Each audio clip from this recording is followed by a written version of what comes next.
Hello friends, welcome back to our channel. हमेशा की तरह आज की कहानी भी डर और रोमांच से भरपूर है। ये कहानी खौफनाक ही नहीं, बहुत खास है क्योंकि ये आपके दिल और दिमाग में घुसकर बहुत सारे सवाल छोड़ देगी।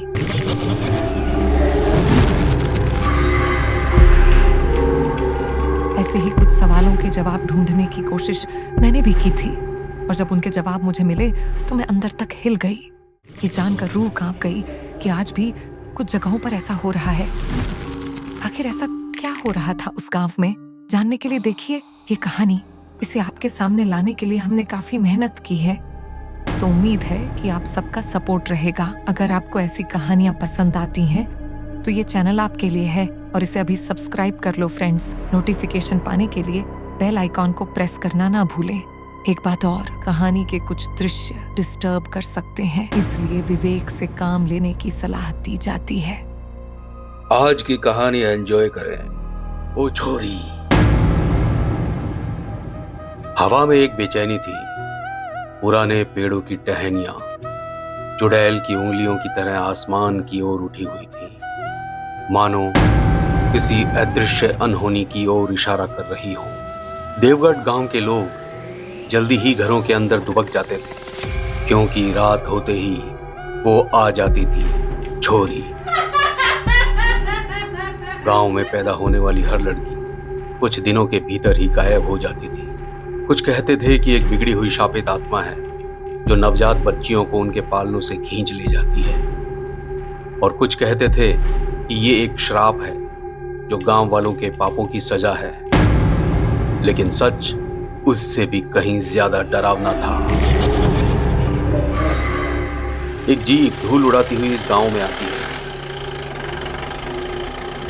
ऋचा मल्होत्रा एक तेज तर्रार जर्नलिस्ट है जो अपने कैमरा पर्सन विक्की के साथ यहां आई है।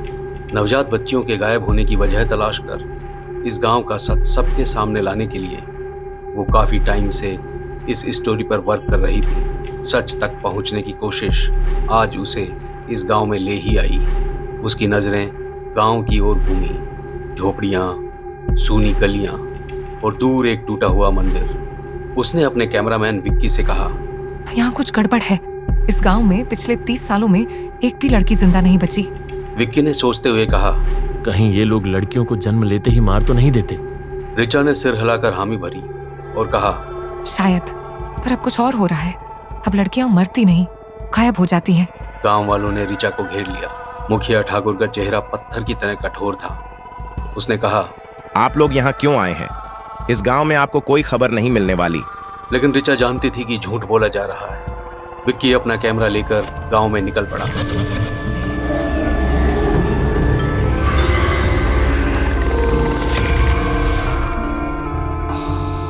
और ऋचा एक झोपड़ी में दाखिल हुई।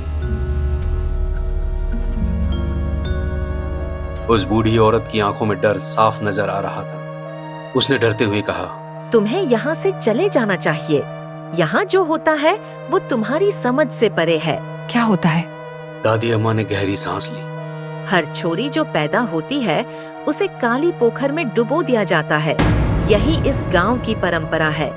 ऋचा का दिल धक से रह गया। लेकिन मैंने सुना है कि अभी पिछले कुछ साल से जैसे ही कोई बच्ची जन्म लेती है तो वो गायब हो जाती है।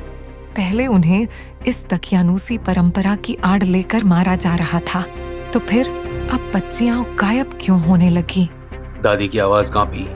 क्योंकि अब वो आ गई है जो उन्हें मरने से बचा रही है। वो कौन? ये तो मैं नहीं जानती कि वो कौन है, पर वो जो भी है वो इस बुरी परंपरा के खिलाफ है।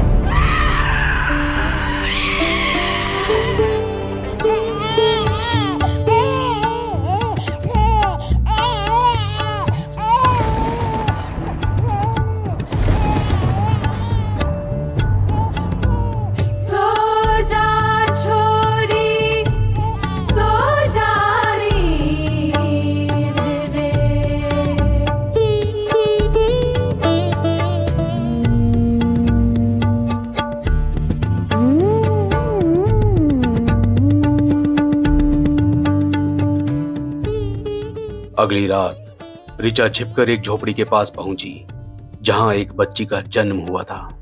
तभी वो आवाज आई, एक मासूम सी हंसी, और इतनी भयानक कि रिचा के रोंगटे खड़े हो गए। झोंपड़ी का दरवाजा धीरे धीरे खुला, अंदर से एक सड़ा गला छोटा सा हाथ निकला। फिर वो आई, उसने बच्ची को उठाया और फिर गायब। रिचा ने रोकने के लिए हाथ बढ़ाया, लेकिन वो गायब हो चुकी थी। उसकी सांसें तेज हो गई। वो उस तरफ दौड़ी, पर वहां कोई ना था। सिर्फ जमीन पर पानी के निशान थे जो पोखर की ओर जा रहे थे। दादी अम्मा ने सच कहा था, छोरी का भूत कोई हत्यारा नहीं था। वह तो नवजात बच्चियों को बचाकर ले जा रही थी। पर कुछ सवाल रिचा को परेशान किए हुए थे। भूत प्रेत जैसी बातों पर उसे यकीन तो नहीं था, लेकिन फिर जो उसने अभी देखा, उसके बाद तो उसे भी लगने लगा था कि भूत प्रेत होते हैं। अगले दिन गांव में खलबली मच गई। रामू काका मरा पाया गया। उसके फेफड़े पानी से भरे हुए थे। हालांकि वो कभी पोखर के पास गया ही नहीं। गांव वाले डर कर भागने लगे। मुखिया ने पंडित को बुलाया, पर जैसे ही उसने मंत्र पढ़ना शुरू किया, पोखर का पानी उबलने लगा और फिर छोटे छोटे हाथ पानी से बाहर निकले। उस रात गांव वाले जमा हुए। पंडित चिल्लाया, ये श्राप है हमारे गांव पर।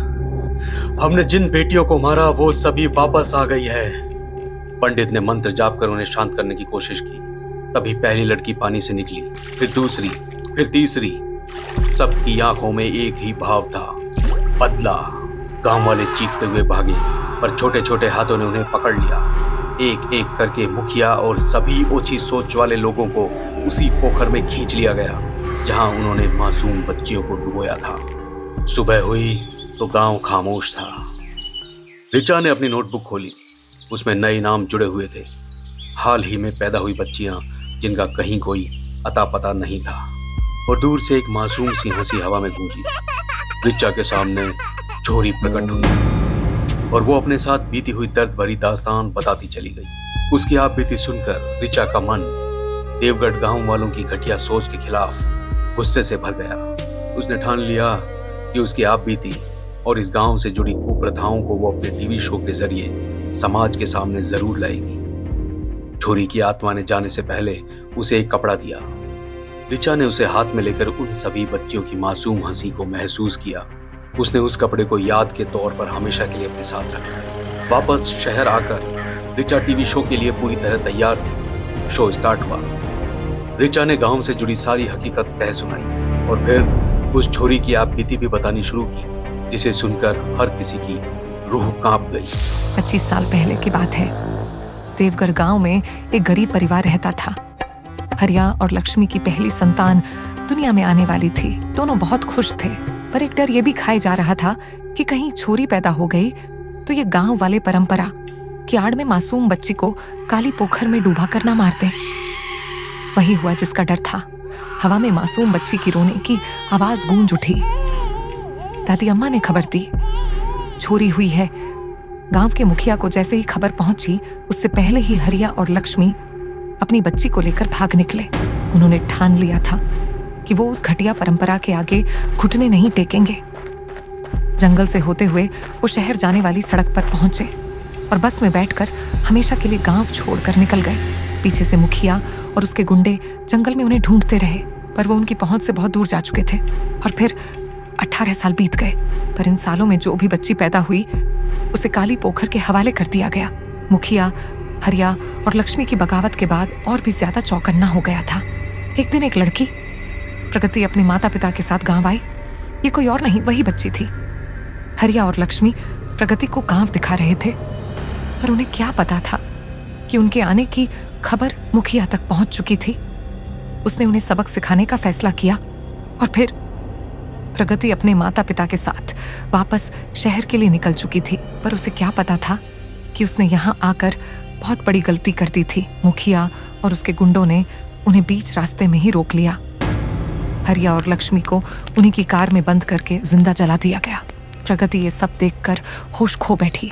गुंडों ने उसे पकड़कर घसीटा और काली पोखर तक ले आए और उसमें डूबा कर प्रगति को भी मार दिया। मुखिया ये सब करके बहुत खुश था। जो काम वो पहले ना कर पाया वो उसने अब कर दिया था। उस घटना के बाद पैदा हुई किसी भी बच्ची को कोई ना मार पाया, क्योंकि उन्हें अपने साथ ले जाने वाली छोरी प्रगति की ही आत्मा थी। ये रिपोर्ट आपको सोचने पर मजबूर करेगी। ऐसी आशा करती हूँ ये सवाल सिर्फ कानून का नहीं बल्कि मानवता का है। एक बेटी को जन्म से पहले ही मार देना सभ्य समाज के लिए कलंक है। क्या हम इतने संवेदन शून्य हो गए हैं कि जेंडर के आधार पर जीवन का अधिकार तक छीनने लगे? सरकारी योजनाएं तभी सफल होंगी जब हम अपनी सोच बदलें। आइए बेटियों को बचाने का संकल्प लें।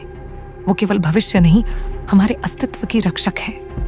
बेटियों को बचाएं, उन्हें खुली हवा में सांस लेने दें। याद रखिए, एक समाज तभी तरक्की करता है जब वह अपनी बेटियों को सुरक्षित और सम्मानित जीवन देता है। मैं ऋचा मल्होत्रा आपसे फिर मिलूंगी। तब तक के लिए नमस्कार और जुड़े रहिए क्रांति टीवी के साथ। धन्यवाद। और अब देवगढ़ गांव का नाम बदलकर देवीगढ़ कर दिया गया है।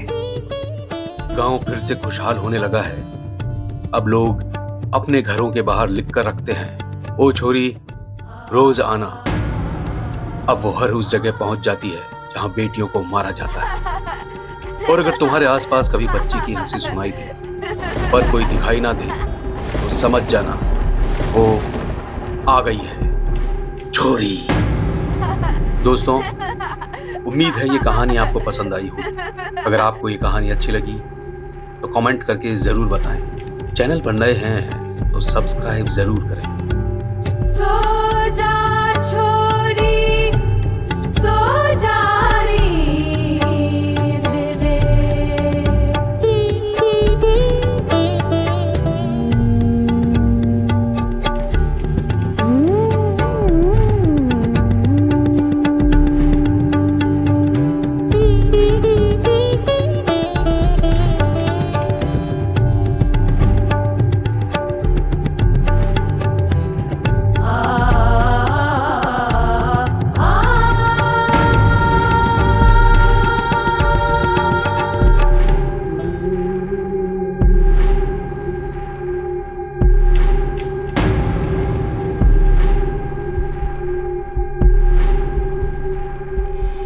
Subscribe now if you dare.